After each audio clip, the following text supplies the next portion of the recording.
Hey paddlers, so we're halfway through our paddle back here, just coming around Burleigh Headlands, probably a good 2k, 3k offshore, still in that straight line to the Gold Coast, and trying to talk to you about exits, I guess, while we're out here. Beautiful Saturday afternoon. So with us at Paddle to Fitness, we want a high exit, and high means that elbow's going to come up level with that shoulder before we do anything else. So finish your push high here, and then from here we can come down on the tip of the blade, just like swimming. Want to get that tip in first. You don't swim out here pointing your hand in on a 45. So high elbow gives you that vertical shaft, gives you that nice deep tip in the water, and the wing part, or that curved edge of your propeller blade. Hopefully it's a Meek G series. They're definitely the best paddles on the planet, no matter what, especially for our Australian conditions, surf lifesavers. Anyway, so we want that curved edge while we're pulling straight back towards our body to lead us out of the water. It's that paddle to be and stay as vertical as we can. So we had a paddler come to us the other day, a little bit confused, and I'm not here to bag any of our fellow coaches, fellow paddlers. We're all here to give you our point of view, explain it the way we understand it, and then it's up to you, the paddler, to work out what's best for you. So he came to us with this low elbow idea. So I'm now paddling like this, so I can feel that I'm getting most of the tip in. Because I've got this low exit here, I'm hitting the side of the paddle or the ski a lot, and that means that I've actually got to go outwards a little more, and instead of scooping, so trying to use this top edge here as my lead edge, I'm now using the face of the paddle to do my lead edge, meaning that surface over the back here isn't getting used. That's that extra little couple of percent. So, and all I do is here, all I feel, I'm using my trunk, and it's put me in a really good trunk position. That's all I'm doing. All I'm doing is just twisting it and pulling. I can feel my abs really working. I'll tell you, if I was to paddle like this, it would take me a good year to get used to it. But we have a pull and a push side to our stroke. And in this scenario, I can't use that push at all, because I'm really driving forward with those forearms. And if you can relate back doing maybe a bench press, a push-up like this, you wouldn't be able to do it.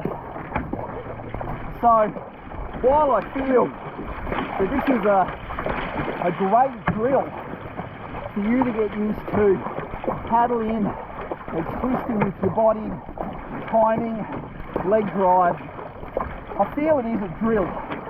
This is not how I would encourage our paddlers to paddle.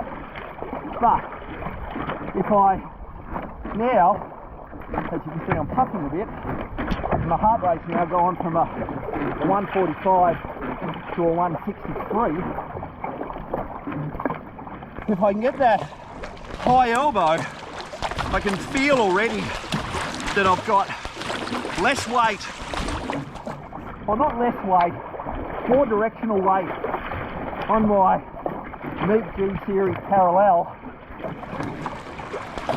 which I've paddled with my whole life.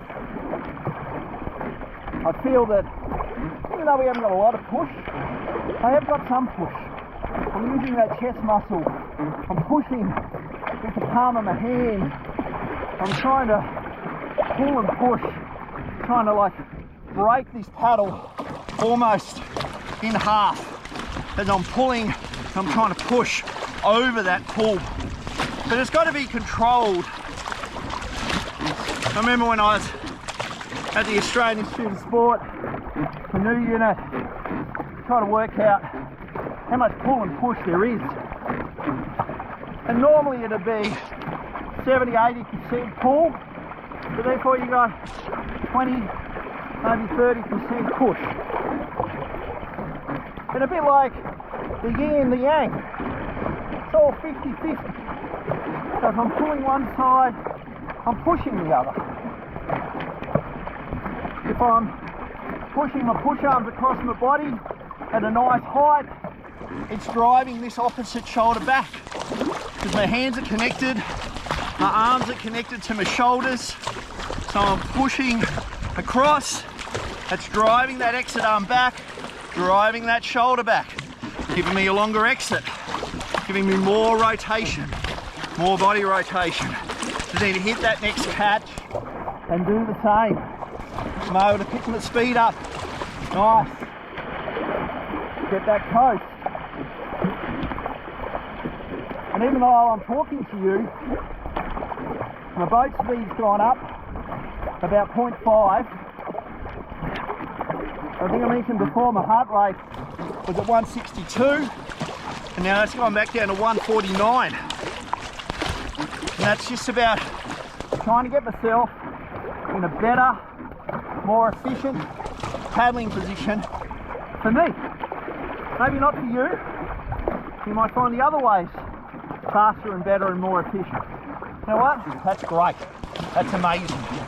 Be the individual, but always open your ears, open your eyes, what other people are doing, and you may be able to add that little bit to your technique, and that might add 1 centimetre to every stroke you take, and over 20 kilometres, that's a lot of distance that you've now improved by making those little adjustments and getting that little bit of a feel.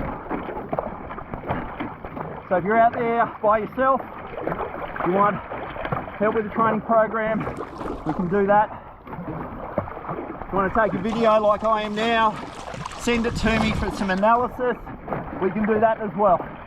We're here to help you.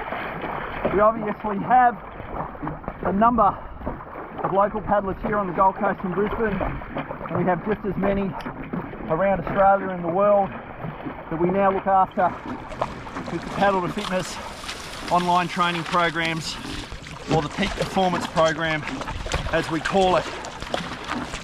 And I'm sure, I'm 100% guaranteed that we're going to help you become more efficient, fitter, healthier, and a lot less stressed. So reach out, or we'll see you at the next race. Thank you. See you later. Bye.